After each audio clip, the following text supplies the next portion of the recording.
जय माता दी आप सभी को। कुछ सवाल हैं आप लोगों के सूर्य ग्रहण को लेकर के कि सूर्य ग्रहण कब पड़ रहा है? सूतक काल कब फॉलो होगा? क्या ये दक्षिण भारत में दिखाई देगा, नहीं देगा? क्या इसके ऊपर मानव जीवन के ऊपर उसका प्रभाव पड़ेगा, नहीं पड़ेगा?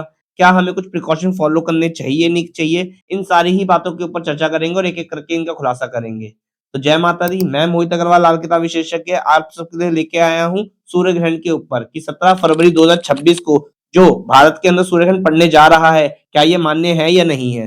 तो ऐसे में 17 फरवरी 2026 को जो सूर्य ग्रहण भारत में पड़ने वाला है या जो लोग आशंका कर रहे हैं कि भारत में पड़ेगा, नहीं पड़ेगा, तो ऐसे में मैं बता दूँ कि भारत में इसका कोई प्रभाव नहीं पड़ने वाला है। क्यों?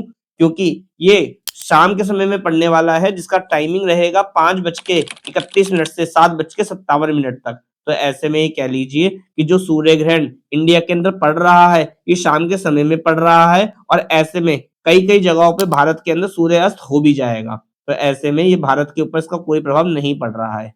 क्या सूतक काल इसमें फॉलो होगा, नहीं होगा? जो लोग घर के अंदर खाने में तुलसी डाल देते हैं, टंकी में तुलसी का पत्ता डाल देते हैं, तो ऐसे में क्या ये उनको फॉलो करना चाहिए, नहीं करना चाहिए? तो ऐसे में ये फॉलो नहीं होंगे। क्यों? क्योंकि जब सूर्य ग्रहण ही नहीं पड़ रहा है, तो सूतक काल भी फॉलो नहीं होगा। ऐसे में शाम के समय में मंदिर के जो कपाट है, वो खुले रहेंगे, कोई भी मंदिर बंद नहीं किया जाएगा।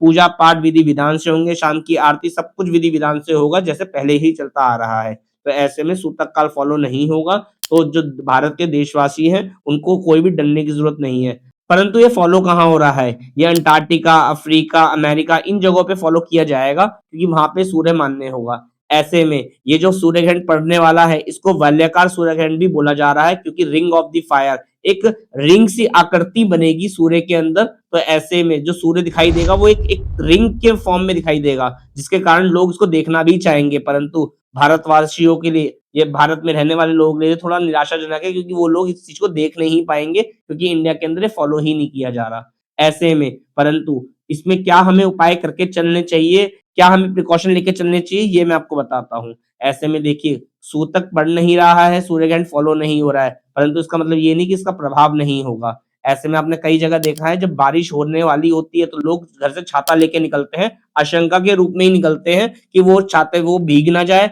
या छाते से उनका बचाव हो जाए। तो ऐसे में जो बड़े बुजुर्ग हैं, जो गर्भवती महिला है, खास तौर पे उनको सावधानी बरतनी चाहिए इस समय पे। ऐसे में शाम के समय जब सूर्य ग्रहण का समय पड़ रहा है, तो ऐसे में घर से बाहर नहीं निकलना चाहिए। अगर कोई मेजर काम है तो वो अवॉइड करके चलना चाहिए, क्योंकि अवॉइड करके चलेंगे तो लाभ की प्राप्ति भी होगी और सावधानी बरतने से कोई नुकसान नहीं हो रहा। ऐसे में जो महिलाएँ हैं, उनको सीलना, काटना, कोई तेज़ धार वाली चीज़ का इस्तेमाल करना नहीं करना चाहिए क्योंकि ऐसे में बच्चों पे बुरा प्रभाव पड़ता है और गर्भवती महिलाओं को ये सावधानी बरतनी अवश्य चाहिए। खास तौर पे कुंभ राशि वालों के लिए ये जो सूर्य ग्रहण पड़ रहा है, ये कुंभ राशि वालों के लिए बेहद थोड़ा-सा धोखे के लेके आ रहा है। ऐसे में दिखेगा कुछ और हो कुछ और जाएगा। तो ये वलयाकार सूर्य ग्रहण जो आ रहा है, इसको रिंग ऑफ द फायर भी बोला जा रहा है। तो ये दिखने में, सुनने में बहुत अच्छा लग रहा है, परंतु इसके प्रकोप रहेंगे और गर्भवती महिलाओं को सावधानी बरतनी चाहिए।